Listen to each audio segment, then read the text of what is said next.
Mako na baya-bayan nan na ayyukan da sojojin mazajen daga ke yi a cikin ƙasar nan don samar da zama lafiya da kwanciyar hankali mai ɗorewa, musoma da rundunar niyya da ke gudanar da ayyukanta a ƙetaren gulbin isa daga yamma, inda a tsakiyar mako wasu sojojinta suka yi nasarar kama wasu mutum biyu da ake zargi da hannu dumu-dumu a harkokin ta'addanci. An kama su ne a Zindigori da Niyakire.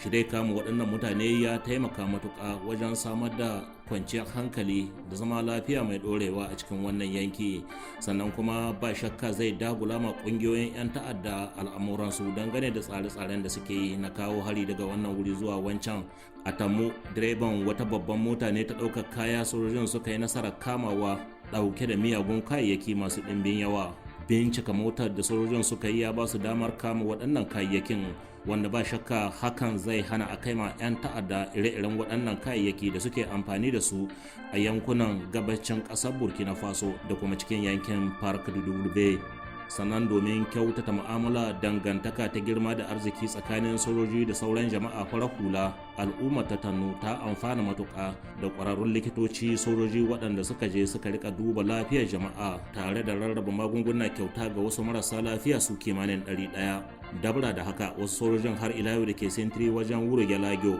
tare da taimakon al'umma sun gano bam na gargajiya da aka ɗana sun kuma lalata shi. A cikin jihar Tawa, inda rundunar shara ke gudanar da ayyukanta a Taknamat, wasu sojojin da ke sintiri a ranar 30 ga watan Mayu sun kama Muhammadu Bolo, kahurgumin ɗan ta'adda da rundunar jandarmeri ta daɗe tana neman shi ruwa jallo saboda zargin shi da ake yi da hannu a cikin munanan hare-hare da dama da aka kai ma jama'a farar hula, musamman ranakun da kasuwa Innab Gargar ke ci. To a wani bangare kuma mu sanar da ku cewa aikin nan na haɗin gwiwa da wasu sojoji na ƙasashen Nijar, Mali, Burkina Faso, Togo da kuma Chad ke yi, shi dai wannan aikin yana ci gaba da yadda ya kamata a yankin na Tiliya. Shi dai wannan aikin sojojin sun kirkiro da shi ne domin ƙarfafa haɗin kai da kuma ƙara musu hikimomi da dubarun yaƙi iri-iri. To lokacin da suke wannan aikin sojojin sun kirkiro fasa'o'i iri daban-daban waɗanda za su ba su damar ƙarfafa mu'amalarsu da jama'a farar hula. Ta haka ne ya zuwa yanzu sojojin suka yi nasarar rarraba ma jama'a farar hula cimaka kimanin ton 80 da suka hada da shinkafa, hatsi, dawa waɗanda aka rarraba ma sama da iyalai 1,220. A fannin kiwon lafiya har ila waɗannan ƙwararrun likitocin na sojoji sun gudanar da ayyuka masu ɗimbin yawa domin amfanin jama'a, saboda marasa lafiya kimanin 1,410 ne aka samu dubawa, sannan aka yi ma wasu marasa lafiyan 189 tiyata, ma'ana a yi musu operation game da cututtuka masu ɗimbin yawa. Daga ciki akwai waɗanda aka yi ma aiki ga ido, wasu kuma an yi musu aiki ne ga haƙora da dai sauran fannoni masu ɗimbin yawa. Haka zalika ƙwararrun likitocin sojoji sun rarraba sange wato gidan sauro 9,000 a matsayin rigakafin kamuwa da cututtukan zazzabin cizon sauro, musamman a wannan lokaci na damuna mai karatowa. Sannan iyalai masu ɗimbin yawa ne kowace rana ke samun ruwan sha mai tsafta a kewayen Tiliya daga sojojin. Makiyaya na yankin su ma ba a bar su a baya ba, domin an rarraba musu ton 50 na kayayyakin abincin dabbobi waɗanda gwamnatin ƙasar nan ta aika domin taimaka musu su ƙetare wannan mawuyacin lokacin na rani kafin kamawar damuna gadan-gadan.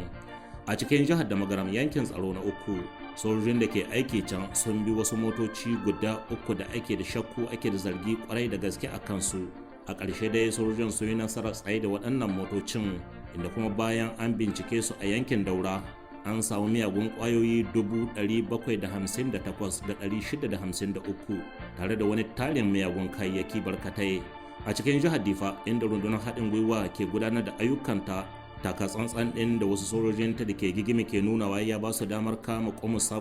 guda 70 na Starlink. An kama waɗannan kayayyakin ne a cikin wata mota Hilux. Sannan a wani bangare kuma ganin cewa akwai hanyoyi masu ɗimbin yawa da ake shiga ana zuwa ana zauwa a cikin ƙasar Najeriya, kuma ganin cewa ruwan kogin Komadugu ya daɗa janyewa, to hakan ya ba 'yan ta'addan Eta Islamic samun damar shigowa a cikin ƙasar Nijar kusan kowane lokaci, inda suke addaba jama'a masu bin hanya daga Maina zuwa Difa. ta haka ne a ranar laraba da ta gabata wasu mutane ɗauke da makamai da suka hito daga najeriya sun kai ma wata mota hari a daidai gagamari inda suka kashe mutum 4, sai dai duk da cewa sojojin mazajen daga sun kai ɗauki a cikin gaggawa amma ba su yi nasarar kama waɗanda suka wannan mugun harin ba, ganin cewa sun yi nasarar sulalewa sun shige cikin ƙasar najeriya. A dalilin wannan harin hukumomin koli na isar da gaisosu ta ta'aziyya zuwa ga iyalai, 'yan uwa da amnan arzikin waɗanda suka rasa rayukan nasu, tare da fatan Allah ya koroma waɗanda suka samu raunuka sauki. To amma kai ɗaukin da sojojin suka yi a cikin gaggawa ya ba su damar kama wasu mutum 2 da ko kaɗan ba a yarda da su ba, sannan sojojin sun yi nasarar lalata wani tarin kayayyakin aikin 'yan ta'adda da suka hada da mai isansu wanda suke amfani da shi da kayayyakin abinci da waɗansu kayayyaki barkatai da suke hada bama-bamai na gargajiya da su a cikin jihar Agadez, yankin tsaro na 2 da na 8, game da kokarin da sojojin ke yi na hana safara ko fataucin miyagun kwayoyi. Wasu sojojin da ke sintiri wato patrol a Shirfa sun kama wasu mutum 3 da suka shahara wajen fataucin miyagun kwayoyin dauke da ɗimbin tabar wiwi